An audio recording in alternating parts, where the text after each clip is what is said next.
à tous. Comme vous le voyez, on s'est chauffé. Voilà, c'est lundi matin. Il faut se remettre en forme pour cette semaine. On espère que vous avez passé un très bon week-end. Bienvenue à tous. Bonjour Virginie. Vous avez la pêche. Je vous ai vu là, vous étiez bien motivée là sur les exercices. Bah oui, il faut. On va parler de quoi avec vous ce matin? Alors on va parler du dossier des algues vertes, mais sous un angle un tout petit peu différent. Et je vais notamment vous parler d'un moyen d'en savoir plus sur ce dossier et de comprendre pourquoi ça a un impact sur les habitants de Bretagne. Voilà, une entrée assez humaine. Très bien, c'est ce qu'on aime dans cette émission. Bonjour Sébastien, bienvenue. Bonjour. Avec vous, on va apprendre plein de choses également. Oui, tout à fait. Alors comme le thème c'est la mémoire, aujourd'hui je vais vous parler, quand on cherche un job, on postule à plein d'offres et savoir comment répondre à un recruteur et se souvenir d'où on a postulé. Ça peut aider. Merci beaucoup. Allez, à tout à l'heure. La mémoire, vous l'avez dit, c'est notre thème du jour. Celle dont on dit parfois qu'elle nous joue des tours, eh bien, elle nous réserve surtout bien des surprises. Vous allez le voir dans cette émission. Comment la faire travailler, comment nous débarrasser des clichés, c'est ce que nous verrons dans quelques instants. Il sera aussi question d'une start-up rennaise qui nous invite à faire nos valises avec une conception du voyage éthique, personnalisé et digital. Ma valise, c'est un passeport pour le tourisme de demain. Quant à eux, ils n'attendront pas demain. Les animaux de la SPA comptent sur vous tout de suite pour les adopter. Billy, comme chaque jour, nous en présentera un. Aujourd'hui, c'est un petit chien. Voilà, il y a déjà des candidats sur ce plateau. Je vous ai senti frémir là. Un petit chien d'un mètre au garrot. Un petit chien quand même. Un petit chien quand même. Allez, bienvenue à tous. Catherine, la mémoire. Dis donc. Ça vous a inspiré ça? Ben oui, alors il paraît. Alors c'est ou pas un muscle, on le saura tout à l'heure, attention, je ne vous spoile rien, mais en tout cas c'est un sport, puisqu'il y a des championnats de mémoire, le saviez-vous? Oui. C'est assez impressionnant en tout cas, moi j'ai découvert ça, ce sont des gens qui peuvent retenir par exemple tous les chiffres après la virgule de pi. Ah oui. Des centaines et des centaines de chiffres à la suite et dans l'ordre, ils peuvent les retenir. Ou par exemple, l'ordre des cartes d'un jeu de cartes, par exemple. Alors bien sûr, c'est pas As, Roi, Dame, Valet, un jeu de cartes qu'on aura mélangé aussi. Donc ça, c'est assez bluffant quand même. Et ça, ce sont des champions et des gens qui s'entraînent tous les jours. Donc ils s'entraînent comment? Avec le palais mental, je sais pas si on va en parler, mais en tout cas la visualisation. On visualise qu'on range des souvenirs dans un palais mental. Voilà. Sauf que le problème, c'est que par exemple, si ce palais mental est à l'image de chez moi, par exemple, ça peut être un peu embarrassant parce que chez moi, je sais pas chez vous, mais en tout cas chez moi, il y a du monde dans votre palais mental. Il y a plein de choses. Oui, il y a plein de choses, Laurence. Vous me connaissez bien. On commence à se connaître. Il y a beaucoup de bazar. Hein. En tout cas, la moitié des choses ne servent à rien. Et encore, quand je dis la moitié, je suis gentille. On ne retrouve jamais ce qu'on veut. Hein, aussi dans le palais mental, je ne sais pas si c'est pareil chez vous. Et il y a des trucs en double parce que c'est mal rangé. Alors, et surtout, beaucoup de coins abandonnés avec des toiles d'araignée et beaucoup de poussière parce que on les utilise jamais. Alors, parfois, on a envie de faire le ménage à la façon Eternal Sunshine of the Spotless Mind. Je ne sais pas si vous avez vu. Pas facile à dire ça. Oui. Oh là là. Ce merveilleux film de Gondry où on peut faire une remise à zéro un peu de la mémoire. Un petit reset. Hop. Oui. Et on repart au début. Vider les cookies, vider les données en cache, et puis se recréer d'autres souvenirs surtout. En tout cas, on va voir, est-ce possible? Nos invités nous le diront, si oui ou non. Oui ou non, oui, les liaisons dangereuses. En tout cas, on va voir. Eh ben, c'est ce qu'on verra tout à l'heure. Vous allez voir, effectivement, on va tordre le cou à plein d'idées reçues autour de la mémoire. Il faut rester avec nous. On commence tout de suite par une petite introduction en images. Oh, je me souviens plus encore où j'ai garé ma voiture. Eh ben moi j'avais complètement oublié que t'avais le permis. La mémoire vous joue des tours? Oui, mais laquelle? Aujourd'hui, les neurosciences distinguent 5 types de mémoire. La mémoire perceptive, qui imprime dans notre esprit les sons, les images et les autres sensations. La mémoire de travail, qui retient les informations le temps qu'elles nous servent pour exécuter une tâche. Par exemple, mémoriser un numéro de téléphone, le temps de le composer ou de le noter. La mémoire procédurale qui nous permet d'exécuter une suite de gestes de façon automatique. Grâce à cette mémoire, on marche, on fait du vélo sans y penser. Il faut compter aussi avec la mémoire sémantique, notre dictionnaire interne, c'est nos savoirs, notre culture. Et enfin, la mémoire épisodique, autrement dit, nos souvenirs, les événements de notre vie. Contrairement à ce qu'on croit souvent, en vieillissant, notre mémoire ne faiblit pas. En fait, avec l'âge, c'est notre faculté d'attention et donc de concentration qui diminue. Si vous ne voulez pas avoir la mémoire qui flanche de trop, eh bien c'est tout bête. Il faut la faire travailler, faire de bons gros dodos, c'est pendant le sommeil que le stockage et le tri s'effectuent, et éviter le stress, l'alcool, les drogues et autres méchants perturbateurs. C'est bien mémorisé? Ben voilà, c'est simple finalement, vous voyez. Allez, on va aller plus loin sur le sujet avec vous, Pierre-Yves Jaunin. Bienvenue d'abord. Merci. Vous êtes neuropsychologue au service de neurologie du CHU de Rennes. Est-ce que tout ce qui a été dit dans la petite vidéo est vrai? Il y a vraiment 5 types de mémoire? Oui, ça a une bonne entrée en matière. Tout est dit. Il y a tous Alors, ces systèmes de mémoire qui fonctionnent en partie indépendamment les uns des autres. Alors avec vous, on avait envie de se focaliser sur justement toutes les idées reçues qu'on a sur la mémoire. On entend parfois les gens dire j'ai une bonne ou j'ai une mauvaise mémoire. Est-ce que ça a du sens ou pas? Je dirais plutôt que non, ça n'a pas de sens. Ça, c'est une bonne nouvelle. Comme l'a bien expliqué le petit documentaire, on distingue au moins ces 5 formes de mémoire. Donc dire j'ai une mauvaise mémoire, comme on l'entend très souvent, c'est un petit peu comme si je disais moi je suis vraiment complètement nul en sport. Il y a bien un sport, par exemple, je sais pas, la marche à pied, où on se débrouille pas trop mal, ou le tennis, ou que sais-je. Pour la mémoire, c'est pareil. On peut avoir une très bonne mémoire sémantique, une moins bonne mémoire épisodique. On est tous différents là-dessus. On ne peut pas dire j'ai une bonne mémoire ou une mauvaise mémoire, du coup. Donc on peut être excellent au sudoku, mais ne plus trouver ses clés de voiture ou oublier le numéro de téléphone qu'on vient de composer, quoi. Ah oui, absolument. Ouais. D'accord. Bon, c'est intéressant, ça. Alors on va aller plus loin. Est-ce que c'est une bonne habitude de lire, par exemple, un cours avant de se coucher? On dit des fois, je le lis avant, puis comme ça, demain matin, je m'en souviendrai mieux. C'est vrai ou pas, ça? Est-ce que ça marche? Alors oui, il y a 2 aspects dans la question. Il y a le côté sommeil, qui a été un tout petit peu évoqué aussi dans le documentaire. Là. Donc c'est très important de dormir sur ses apprentissages. Sommeil et mémoire sont étroitement liés? Oui, tout à fait. On sait ça depuis longtemps. C'est important de dormir sur ses apprentissages, de bien dormir. Ça va être un facteur puissant de prédiction de ce qu'on va mémoriser ou pas. Et puis, est-ce que c'est important de relire ses cours avant, en tout cas avant un examen, par exemple, ou quand on veut apprendre? Oui, c'est... Donc le deuxième facteur qui est très important à part le sommeil, c'est le fait de s'auto-tester. Donc, de s'auto-tester. Donc ça ne suffit pas de lire avant de se coucher. Il faut quoi? Se reposer, reformuler une question pour apporter la... Absolument. Avant un examen ou pour mémoriser quelque chose, qui fonctionne mieux plutôt que de relire l'information qu'on veut mémoriser, c'est pas de la lire, mais c'est après de l'avoir lu, de se poser soi-même des questions, des petits tests sur ce qu'on vient de lire pour vérifier si oui ou non on est capable de le rappeler spontanément de mémoire. Et ça va être au moins aussi puissant que de bien dormir. Alors, je voyais Virginie qui avait l'air d'avoir envie de parler. Comment vous retenez vos fiches, par exemple? Non, parce que moi, je ne vous les lisais pas. Oui. Alors, en fait, lorsque j'étais plus jeune, pendant les études, je réécrivais mes cours avant les examens. J'ai fait ça toute ma scolarité jusqu'au bout. J'avais trouvé que c'était ça, la visualisation vraiment Après, je fermais les yeux, je voyais quasiment les phrases. Et c'est un peu pareil, j'ai des repères dans mes feuilles. Et je sais qu'il y a un dernier mot de bas de phrase quand je dois apprendre du texte pour le théâtre. Souvent, il y a des repères visuels qui se mettent en place.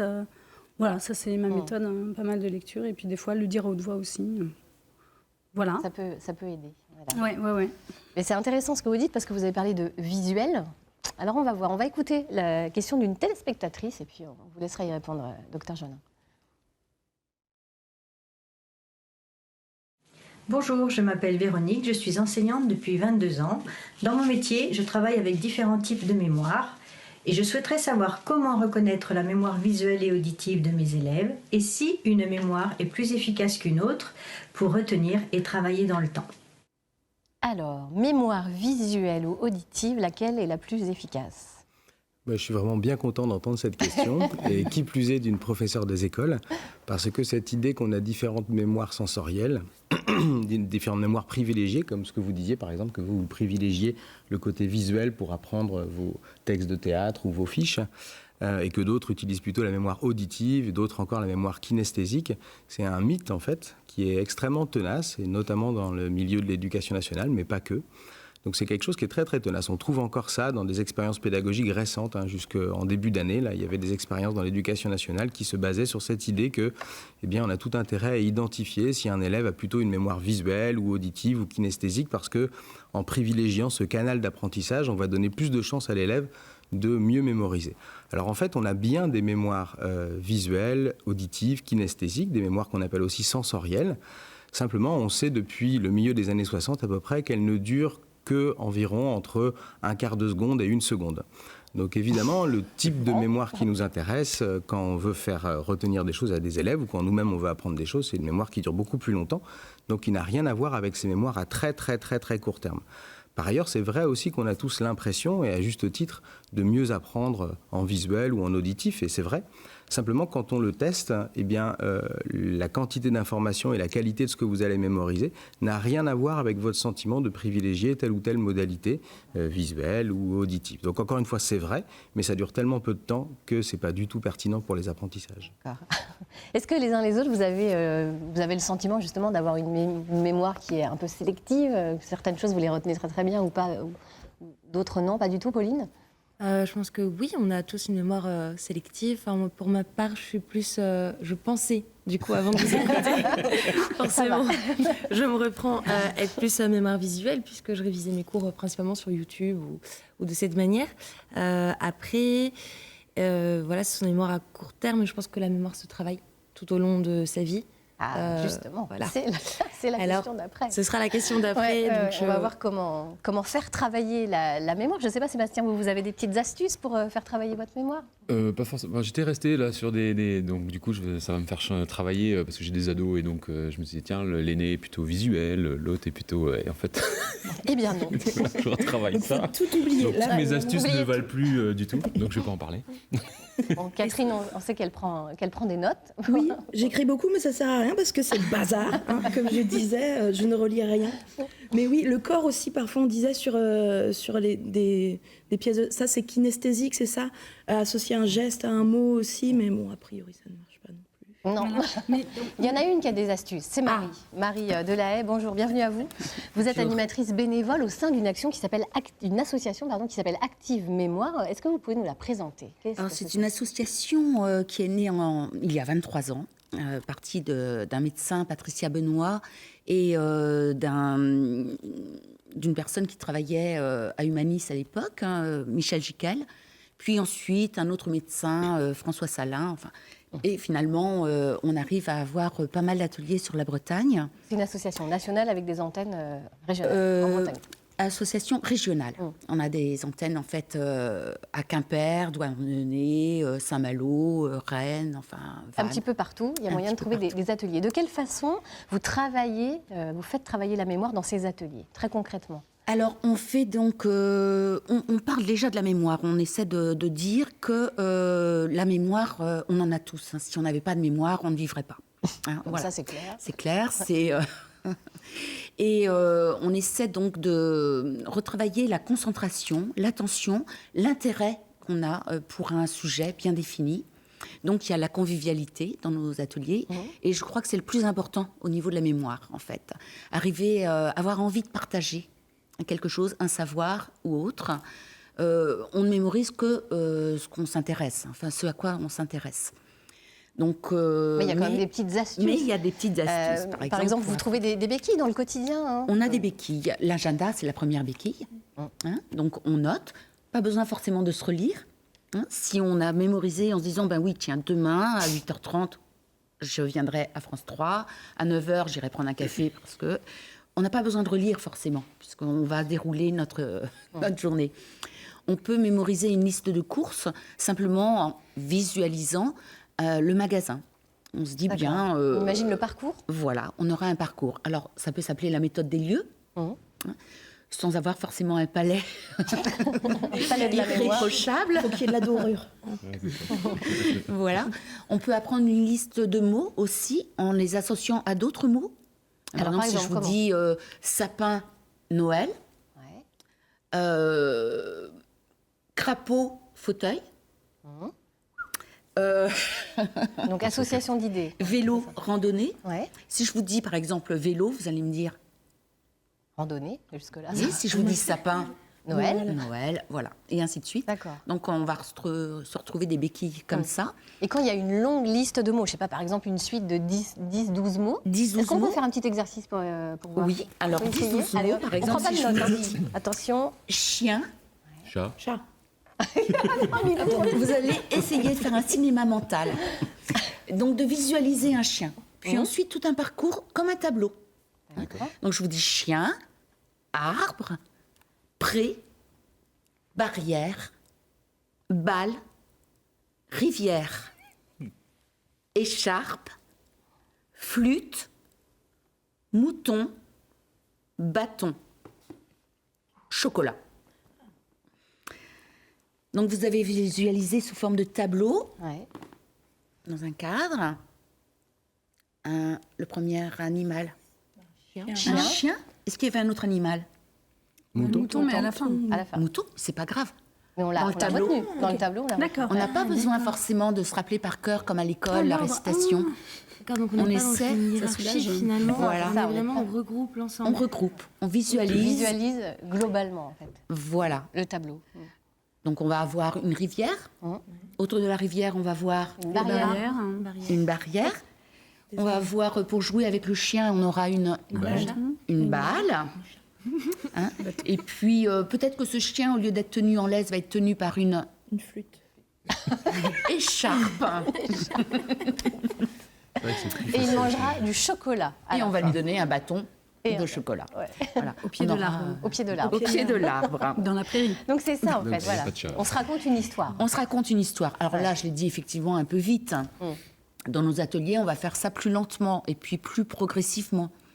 Ce sont des ateliers hebdomadaires. On fait travailler Voilà. sa mémoire sur combien de séances Toutes pour les vraiment semaines. arriver à la Alors, on mémoire a des ateliers qui sont de 18 séances et on a des ateliers qui sont de 9 séances. Ceux de 18, c'est de octobre à mai.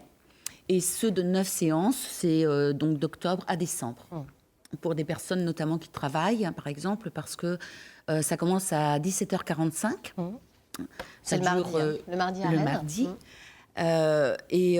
Ou des personnes qui travaillent peuvent venir, mais aussi des personnes qui sont en recherche d'emploi, qui plutôt que d'être sur leur canapé en train de regarder la télé, quoique Même si c'est très bien. Même si ça c'est très peut bien, aussi arriver.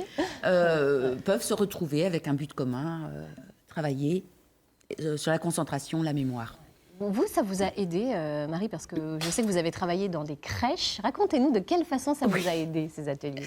Donc j'ai travaillé dans des crèches. À un moment, je me suis retrouvée dans des crèches familiales, à travailler sur 6 postes différents, donc un roulement de 6 jours crèches, différents, 6 crèches différentes, sur 5 semaines, sur un roulement de 5 semaines.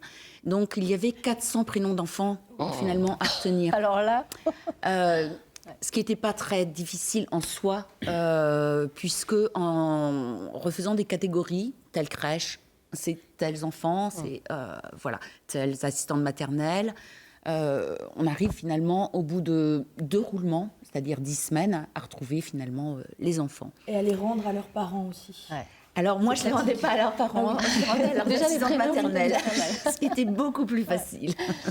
Docteur Genin, j'ai envie de vous poser la question. Du coup, les moyens énoncés par Marie vous paraissent pertinents pour faire travailler sa mémoire. Est-ce qu'on peut la faire travailler Sébastien posait la question au début. Est-ce que c'est un muscle, finalement, quelque part? Alors, d'abord, sur les moyens, peut-être. Moi, j'ai beaucoup aimé ce petit exemple qu'a donné Marie là, avec la liste de mots, parce que ça rejoint la question des mémoires sensorielles de tout à l'heure. Vous voyez bien que ce qu'on a mémorisé, là, pour ceux d'entre nous qui avons réussi à mémoriser quelques petits mots, ce qu'on a mémorisé, c'est ce qui a du sens. Ça a du sens d'imaginer dans un pré des moutons entourés par une barrière, et au milieu coule une rivière, etc. Ça a du sens. Ce qu'on mémorise dans notre mémoire à long terme, celle qui nous intéresse beaucoup aujourd'hui, c'est ce qui a du sens. Donc si on met du sens sur ce qui nous entoure, on le mémorise. S'il n'y a pas de sens, on ne le mémorise pas. Et ça n'a rien à voir avec le visuel ou l'auditif. C'est juste, quand ça a du sens, on le mémorise. Puis quand ça a du sens, il y a plus de chances aussi que ça ait de l'intérêt pour nous, bien évidemment. Est-ce que la mémoire maintenant est un muscle? Est-ce qu'il faut entraîner sa mémoire? Alors là, je suis un petit peu plus embêté pour répondre parce que clairement pas du tout. Le cerveau ne fonctionne pas comme un muscle, la mémoire encore moins. Et donc, on peut soulever des haltères, par exemple, toute la journée. Ce qui est formidable, c'est que ça va faire grossir nos biceps, par exemple, et que ça va nous aider à porter nos sacs de course mieux. Donc, non seulement avec les haltères, ça marche, mais ça va se généraliser aux sacs de course. Si jamais vous apprenez des listes de mots toute la journée, vous allez devenir très, très fort en liste de mots. Si vous faites du sudoku toute la journée, vous allez devenir très, très fort en sudoku. Mais ça ne vous empêchera pas, de temps en temps, d'avoir un prénom qui ne revient pas, d'oublier vos clés, de ne plus savoir où est votre voiture. Ça ne se généralise pas, malheureusement. Donc, la règle, en fait, c'est d'avoir des activités les plus variées possibles, les plus riches possibles, et le plus possible avec d'autres, parce qu'être avec d'autres et rencontrer d'autres personnes, effectivement, cette dimension-là de convivialité, c'est forcément stimulant et forcément bénéfique pour la mémoire. Eh ben, merci beaucoup, on n'est pas près d'oublier votre intervention à tous les deux. Parfait, merci. On va sortir du canapé pour rejoindre Sébastien, justement, qui va nous parler d'emploi.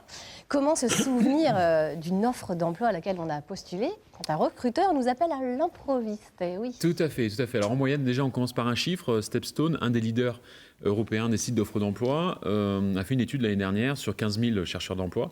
Et en moyenne, ils ont envoyé 40 CV avant de trouver le job et d'être embauchés. Et donc 40 CV, ça veut dire quoi? Ça veut dire 40 offres. Et puis à un moment donné, vous avez les recruteurs qui vous appellent. Et quand ils vous appellent, il faut réagir en conséquence et savoir...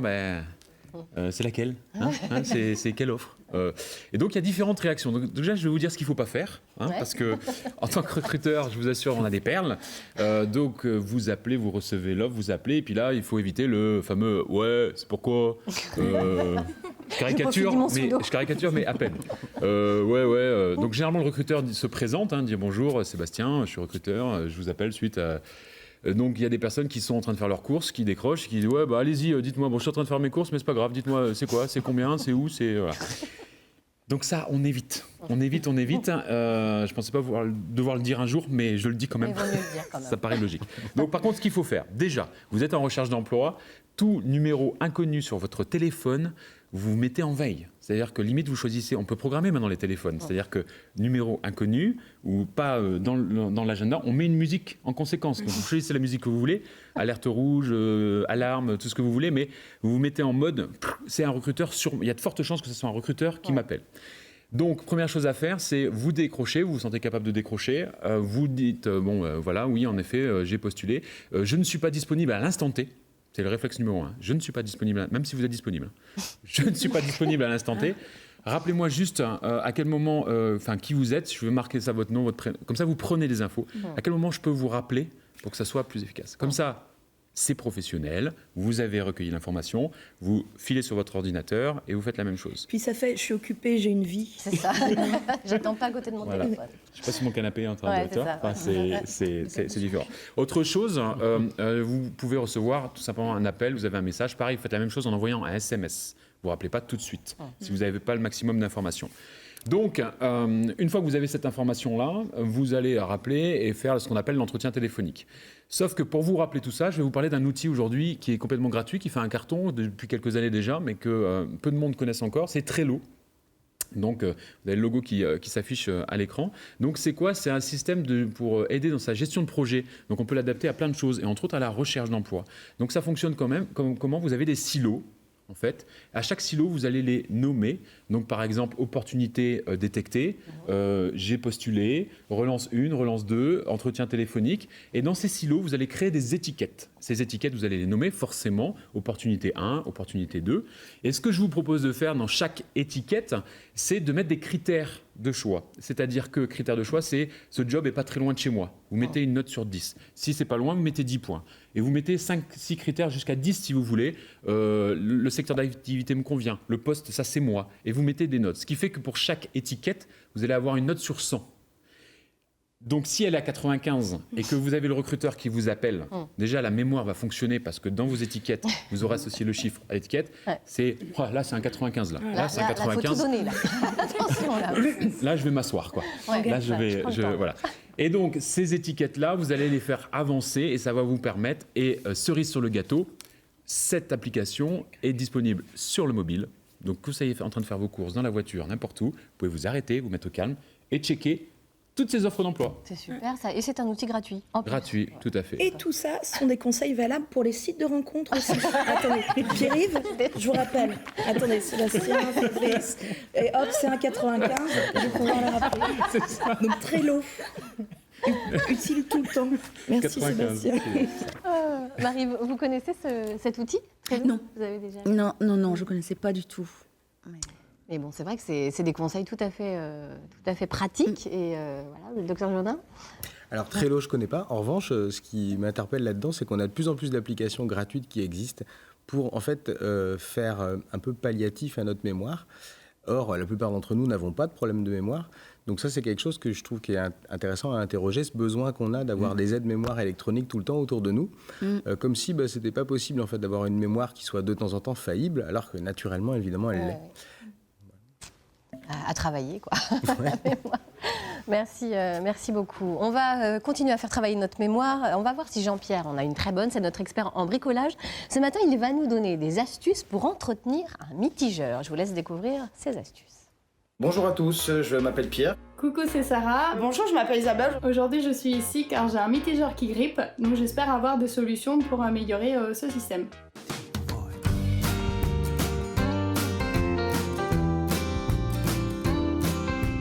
Bonjour. Bonjour JP.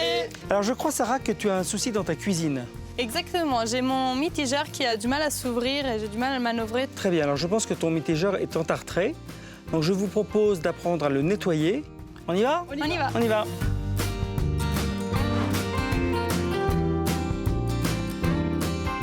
Nous allons apprendre à réparer la cartouche céramique qui se trouve à l'intérieur du mitigeur. Et pour ça, on a besoin que l'eau soit coupée. On va démonter la tête du mitigeur. On enlève notre petite pastille qui se trouve ici. Et avec une clé Allen, je vais dévisser la petite vis qui maintient la poignée. On peut dévisser ce cache ou le déclipser selon les modèles. Ça nous permet d'accéder à une bague en laiton qu'on dévisse également. Une fois qu'elle est sortie, je peux enlever la cartouche.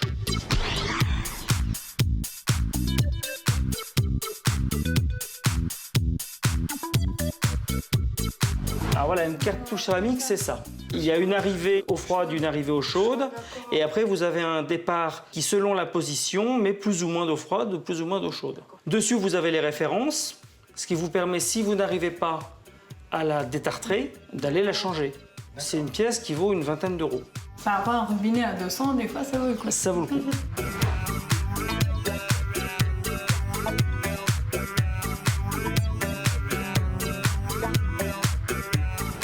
On va donc nettoyer notre cartouche en la baignant dans un petit bain de vinaigre blanc. On va manœuvrer le mécanisme. Pour qu'il passe partout. Voilà, pour que ça passe partout. On en profite également pour nettoyer l'intérieur avec notre petite brosse à dents. On vérifie une dernière chose, c'est l'état des joints. Il est évident que si ce joint que vous voyez là est abîmé, il faut changer toute la cartouche. C'est pas la peine de le nettoyer.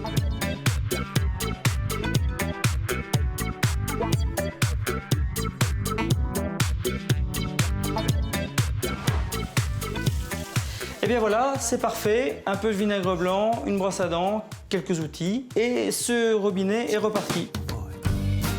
On résume. Pour bien entretenir son mitigeur, démontez la poignée pour accéder à la cartouche céramique. N'oubliez pas de couper l'eau. Si votre mitigeur est entartré, vérifiez l'état de la cartouche avant d'en racheter un neuf. Cela vous coûtera bien moins cher. Nettoyez l'intérieur du mitigeur et la cartouche avec du vinaigre blanc.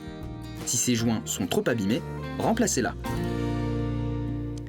Voilà des astuces à retenir, forcément. Allez, c'est le thème du jour, hein, la mémoire, vous le savez. Avec vous, Virginie, on va se souvenir d'une BD qui a fait pas mal de bruit et qui continue à en faire. Enfin, se souvenir, mais c'est pas si vieux que ça. Hein, mais justement, vous allez nous parler de BD et d'environnement. Oui, alors en fait c'était une manière d'aborder un petit peu différemment le sujet parce que le week-end du 14 et 15 septembre à Jospinay en Planguénois a eu lieu le premier festival littéraire sur la question des algues vertes. Le festival a été organisé par Halte aux Marées Vertes et Sauvegarde du Trégor qui sont deux associations qui militent depuis plusieurs années sur cet épineux dossier et ils ont réuni des auteurs et des autrices et des illustrateurs qui ont mis en mots et en images ce dossier justement des algues vertes. L'invitée d'honneur était une autrice, c'est Inès Léraud. Donc vous pourrez voir l'ouvrage qui est à l'écran. Les illustrations sont signées Pierre Van Hove et donc elle signe Algues vertes, l'histoire interdite. Et c'est une manière originale de prendre connaissance de ce dossier, enfin de manière sérieuse et accessible, de prendre connaissance de ce dossier. Qui est un dossier assez complexe. Est-ce que c'est une bande dessinée que vous recommanderiez ? Alors c'est une bande dessinée à recommander. Alors je ne suis pas la seule puisque d'après même son autrice, Inès Léraud, je le rappelle, la bande dessinée est partie pour une 5e fois en réimpression, donc elle est tirée à plus de 30 000 exemplaires. Et il y avait encore une rupture de stock, donc c'est une bande dessinée qui est en train de faire parler d'elle et aussi de parler à ses lecteurs. Et comme je le disais, elle évoque vraiment de manière ultra accessible et précise différentes phases et étapes de cette question autour des algues vertes. Et elle met notamment en scène l'histoire d'un monsieur monsieur qui s'appelle Thierry Morfoise, qui était chargé de transport des algues vertes et qui est décédé en 2009 lors de l'un des transports. Et donc 9 ans plus tard, en juin 2018, la mort de monsieur Morfoise a été reconnue comme un accident du travail. Ouais, ce qui était une première. Le sujet des algues vertes, c'est pas terminé. De toute façon, évidemment, on continue d'en parler. Oui, la question n'est pas terminée. Ce qui était intéressant aussi dans cet ouvrage, c'est que Inès Leroux l'aborde vraiment, je vous dis, de manière très humaine, c'est-à-dire qu'elle met en scène des personnages. Elle a réussi vraiment son travail d'enquête, d'abord, puisqu'elle a enquêté pendant plus de 4 ans sur le sujet. Elle était même installée en Centre-Bretagne, donc elle était en première ligne. Et elle a rencontré énormément de protagonistes, recoupés également des articles de presse, donc son propre travail, le travail réalisé également par des confrères. Et elle met en scène, par exemple, un médecin urgentiste qui va vraiment précocement s'intéresser à la question. On retrouve aussi des victimes qui ont perdu un proche de leur famille ou qui ont perdu leur chien ou leur cheval. Vous pourrez lire dans la BD si vous la lisez. Il y a aussi les autorités sanitaires qui interviennent, la préfecture de Bretagne, le procureur de la République, donc le côté justice, et puis aussi les élus locaux des communes, des élus locaux également de la région Bretagne, et puis bien sûr tout le travail des associations. Et on vogue à travers les rencontres, les discussions. Il y a des reconstitutions qui vraiment nous mettent au cœur du sujet et nous le présentent vraiment là de manière à la fois humaine, accessible et très très compréhensible. Combien de tonnes ont été retirées, combien de tonnes d'algues vertes ont été retirées en 2018 Oui, alors les algues vertes, parce que là on parle d'un décès qui a eu lieu en 2009, mais le sujet est toujours d'actualité. Il y a eu 6 000 tonnes en tout en 2018 qui avaient été retirées juste de la baie de Saint-Brieuc. En juin dernier, on était déjà à 5 000 tonnes de récupérées sur ces plages. Et il y a eu de nouvelles arrivées en juin. Il y a même des plages qui ont été fermées, par exemple à Ilion. Et on peut le citer en exemple parce que le risque qui est présenté, c'est vraiment ce risque potentiel en matière de santé publique qui est présenté donc par les amas d'algues échouées non collectées, donc qui diffusent un gaz extrêmement toxique, le sulfure d'hydrogène, hydrogène sulfurisé, il y a des poches de gaz qui se forment et si on l'inhale de manière importante, ça peut créer des comas convulsifs. Donc voilà, on est vraiment sur une vraie question de santé publique. Bien sûr. Est-ce qu'il y a un accompagnement de la part Alors il y a toujours, donc l'État a agi en mettant en place des actions sur 8 baies. Il y a 8 baies qui ont été identifiées en Bretagne. Je les rappelle juste, il y a la baie de la Fresnaye, celle de Saint-Brieuc et Saint-Michel-en-Grève dans les Côtes-d'Armor, l'anse de Loquirec, l'Anguillec, le Guissény, la baie de Douarnenez et la baie de Concarneau qui sont concernés par des actions pour essayer de réduire le phénomène des algues vertes. Le phénomène des algues vertes, il y a 3 origines qui sont rappelées par l'État. Souvent, ce sont des baies sablonneuses où il y a peu de fond, donc l'eau chauffe très vite. Et il y a aussi des rivières qui arrivent dans ces baies qui sont très chargées en azote, notamment du fait des pratiques agricoles. Donc là, c'est vraiment le seul levier sur lequel on peut agir de manière directe. Ce sont vraiment les pratiques agricoles. Donc l'État essaie de mettre en place des actions pour, par exemple, réduire le chargement animal, donc qu'il y ait moins de déjections qui partent dans les sols, réduire également les élevages industriels qui, de la même manière, laissent partir beaucoup d'azote dans le sol. Et puis aussi, du côté des pratiques culturales, c'est-à-dire aller travailler le sol en douceur, éviter de le tasser pour éviter que derrière il y ait du ruissellement, c'est-à-dire que l'eau continue à bien couler très profondément dans le sol et ne pas ruisseler. Donc il y a des travaux qui sont en cours, mais c'est encore lent. Mais on pourra en parler dans une prochaine chronique, en tous les cas des pratiques agricoles qui peuvent être positives pour la vie du sol. Ouais. Ça vous fait peur Sébastien, par exemple Le mot coma convulsif, forcément, je ne savais pas qu'il y avait justement des émanations de gaz qui Lorsqu'elles ne sont pas collectées depuis longtemps, il peut y en avoir. La fermeture de la plage d'Ilion, la mairie, lorsqu'elle a pris cet arrêté, c'est pour ces raisons-là. Parce que des fois, ça peut atteindre 50, 60, 1 mètre d'épaisseur d'algues. Donc là, on est vraiment sur des concentrations. S'il y a une forte chaleur, voilà, on est sur des phénomènes classiques de fermentation. Ouais. D'où l'importance du combat environnemental, n'est-ce pas Pauline? C'est ce qu'on va voir avec vous tout de suite. Justement, vous êtes la fondatrice de Ma Valise, qui est une start-up qui propose de voyager loin du tourisme de masse avec des hébergements éthiques dans des destinations, on va dire, alternatives. C'est ça. Comment vous est venue cette idée? Alors, c'était pendant les études, du coup, on travaillait sur le tourisme de masse, finalement, cet engouement pour le tourisme en général, puisque le monde s'ouvre, on peut voyager de plus en plus vite, de plus en plus loin, de plus en plus partout. Mais finalement, dans cet environnement où tout est possible et tout est accessible, on a un peu ce paradoxe du choix, où jusqu'au dernier moment, on ne sait pas trop où est-ce qu'on va partir, comment on s'organise, et c'est très complexe parce qu'on va sur plein de sites internet pour essayer de se décider sur ses vacances, et finalement, au dernier moment, on va réserver le vol le moins cher, puis trouver un hébergement le moins cher également. Et vers la destination où tout le monde va. Hein, et finalement, où tout le monde va. Donc encore hier soir, j'avais une covoitureuse dans ma voiture qui était partie avec ses amis à Lisbonne, qui n'a pas croisé un seul Portugais dans une ville avec que des Français et des Anglais. Donc effectivement, elle a été très choquée de son voyage. Elle en a profité, c'était agréable bien entendu, mais c'est vrai que c'est plus vraiment ce qu'on recherche. On arrive maintenant où quand on veut voyager, quand on veut partir en vacances, on veut aussi découvrir quelque chose, on veut découvrir une culture en fait, et finalement essayer d'éloigner le touriste des centres émetteurs, lui proposer une alternative. Vous êtes en pleine actualité, hein. Là on a vu la faillite du groupe Thomas Cook, là c'est impressionnant. Oui, 600 000 voyageurs qui vont devoir être rapatriés. Est-ce que ça veut dire qu'on va vers une nouvelle forme de tourisme, réellement ? Un tourisme demain qui sera plus du tout celui qu'on a connu il y a encore 10 ans ou 15 ans ? Alors je pense honnêtement que oui. Sans partir peut-être sur nos voisins du Nord en boycottant l'avion ou des choses comme ça, sans être aussi drastique. En tout cas, rechercher une alternative où les personnes prennent conscience, surtout les jeunes générations, quitte à s'investir un petit peu plus pour faire différemment. Donc en fait, on a des solutions qui vont se proposer, on a quelque chose qui va émerger, c'est long de mise en place, c'est aussi changer des mentalités dans la consommation, dans la manière où on va atterrir à l'endroit. Mais finalement, oui, on a cette modification vous allez proposer justement dans ce sens des hébergements éthiques, des hébergements différents. Alors par exemple, est-ce que vous pouvez nous donner des exemples ? Je ne sais pas, dans le Sahara par exemple. Tout à fait. Donc là, nous, on contacte directement les professionnels à l'étranger. On essaie bien sûr de trouver ceux qui parlent français, parce qu'en France, on ne parle pas forcément très bien les langues étrangères. Donc on va, par exemple, au milieu du Chili. Non, c'est un fait. Mais ne vous inquiétez pas, il y a plein d'applications qui permettent de pouvoir communiquer à l'étranger, dans toutes les langues. Mais par exemple, au Chili, on a Sandra Ménard, je pense à Équilibre Maoulé, où j'ai travaillé un petit peu pour eux, qui vient de Bordeaux, donc qui parle français, qui a monté au plein milieu de la cordillère des Andes, des hébergements durables, responsables, des écologes, avec un grand lac, un centre équestre, finalement qui sont très accessibles en termes de prix. Par contre, elle se trouve à la page 10 de Google. Donc, on ne peut pas la retrouver facilement.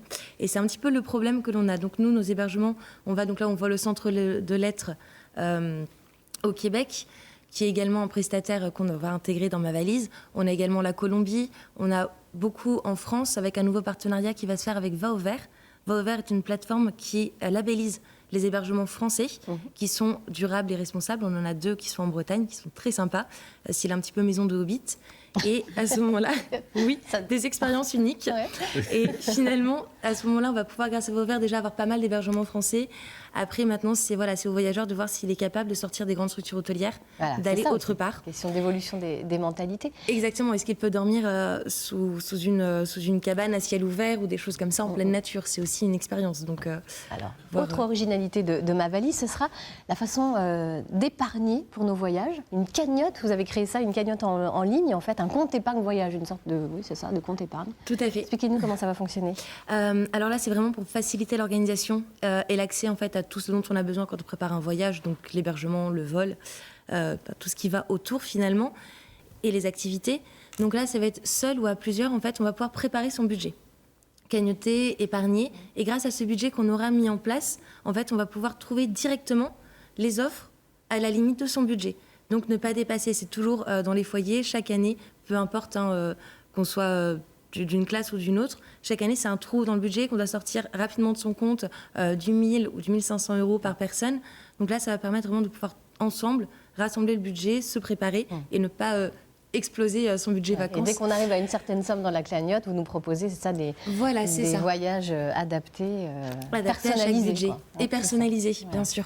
Le seul problème de cette multiplicité de sites internet, c'est qu'il faut retenir les identifiants et les mots de passe à chaque fois.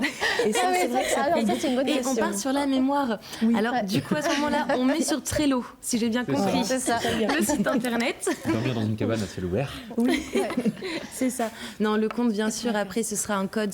Vu qu'on est sur un système de cagnotte, on fera juste un code, donc identifiant mot de passe bien sûr, mais après pour accéder à son application, un code à 4 chiffres, un peu comme une carte bleue, on reste sur un système très sécurisé. Et très simple, voilà. Et très simple surtout. Donc le site et l'application devraient être mis en ligne le 15 décembre et vous lancez d'ores et déjà une campagne de financement participatif pour peaufiner un petit peu le projet dans sa dernière ligne droite. C'est ça, surtout pour soutenir le projet, voir aussi les personnes si elles sont prêtes à s'investir, à soutenir cette nouvelle forme de tourisme. Donc on a lancé le crowdfunding, ça nous permet également de recruter Romane Leblon, qui fait un master entrepreneuriat à Rennes et du coup qui nous aide sur pas mal de missions, notamment contacter les professionnels. Donc pour vous aider, on va sur la plateforme Ulule. Voilà, et c'est le projet Ma Valise. Merci beaucoup Pauline d'être venue nous présenter ce très très beau projet. Merci infiniment. Bah dites donc, Catherine, mais c'est l'heure de retrouver le petit animal du jour, le grand animal, pardon. Oui, en tout cas, un joli chien que Billy, le joli chroniqueur de l'émission, va nous proposer puisqu'il est à la SPA de Rennes avec peut-être votre nouvel ami pour la vie. Allez, on regarde. Bonjour Jennifer. Bonjour. Ça va bien ce matin? Oui, ça va très bien, surtout quand je suis en compagnie de Turbo. Alors, ce petit Turbo, comment il s'appelle? Non, pas du tout, c'est Turbo, c'est son nom. Je voulais demander c'est quoi sa race, parce que ça a l'air d'être une race, ça. C'est un anglo-français.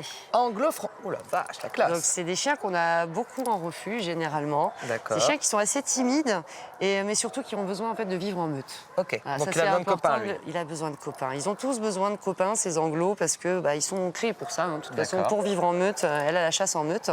Bon, nous, c'est loin d'être des chasseurs, de toute façon. C'est-à-dire que si on veut chasser avec lui, c'est pas possible? Non, ils sont un peu peut-être la balle quand même dans le jardin? Il peut chasser la balle? Éventuellement. Chasser les câlins, ça, il n'y a pas de souci. Ok, ça roule. C'est un chien qui, dès qu'on arrive le matin, il se jette dans nos bras pour nous faire un câlin. Enfin, c'est un peu le chouchou de l'équipe. C'est un chien que tout le monde aime. Et on aimerait vraiment pouvoir lui trouver enfin une famille digne de ce nom. Ça marche. Il a quel âge, Turbo? Il a 8 ans. Ah ouais, 8 ans. Oui, donc il est très calme, bien éduqué. Il est encore vif. Alors, bien éduqué, c'est un bien grand mot. C'est vrai que ces chiens-là, ce qu'on appelle, nous, nos grandes oreilles, c'est pas des chiens qu'on éduque le plus facilement. Mais en même temps, c'est des chiens, c'est des amours sur pattes. Voilà. C'est un chien qui ferait pas de mal à une mouche. On les éduque pas bien parce qu'ils ont du caractère ou parce qu'ils sont un petit peu... Ils sont un peu... Je sais pas oser le dire. On va dire un peu nounouilles, mais c'est ce qui fait leur charme, vraiment. Ils sont quand même très intelligents, mais ils ont ce côté un peu nounouille. Ils ont besoin de l'humain, ça se voit, ils ont besoin d'être très proches de nous, mais ils ont besoin aussi des copains. Une maison, quoi? Une maison, oui, ce serait quand même le mieux pour lui. Ça marche. Eh bien, écoutez, si on a des copains à la maison, qu'on a envie d'un petit bonhomme comme Turbo pour juste venir faire des câlins, même des pas pour enfants, la chasse, on l'a bien dit. C'est un amour. Eh bien, il est là, ici, à la SPA de Rennes. Merci beaucoup, et puis je te dis à demain, du coup. À demain. Allez, salut Turbo. Salut, mon Turbo. Ouais. Oh là.